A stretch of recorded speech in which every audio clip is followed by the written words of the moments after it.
Once upon a time, there lived a beautiful teenager who went by the name Chloe Z_014 in the land of Instagram. She lived with her rather religious parents. Chloe's online life was no fun. Sitting at her screen and keyboard, she asked herself, will my Prince Charming ever appear? Then one day, on a sunny afternoon, while sitting in a red carriage transporting her home, the most magical thing occurred. It came in the form of an invite from Prince Dave_025. He said he was tall, dark and handsome, as every prince should be, and Chloe liked the fact that he was many years older than her. The prince was more of a promising companion than Chloe had ever imagined.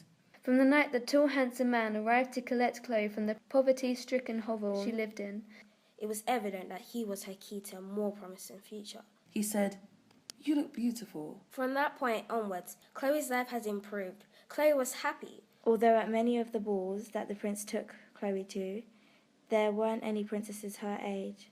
With the prince, she felt safe, confident, special, like the fairest beauty in all the land. She didn't need anyone else. On occasions, the prince would be keen for Chloe to sample his new delights, new foods, and sometimes new drinks. The drinks sometimes made Chloe feel dizzy, silly, confident, with no inhibitions. As for the prince, he was always there, buying whatever would make Chloe joyful, transporting her to the land she'd never seen, making her do things she had never tried before. some of those things she did not want to do. But she didn't want to upset the prince or make him angry, so she just closed her eyes and let him carry on. The prince had many friends, and although Chloe was a sociable girl, she didn't like some of their ways, their behaviour, and how they seemed to think that she was as much as their princess to do as they wished. Her gut was telling her things weren't quite right. Who could she speak to about this? She knew the prince wouldn't appreciate her telling anyone else what they got up to.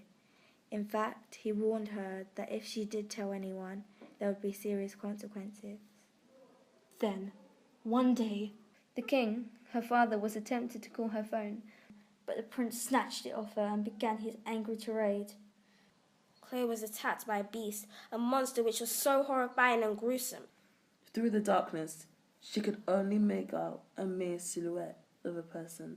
this could not possibly be the prince she had fallen in love with.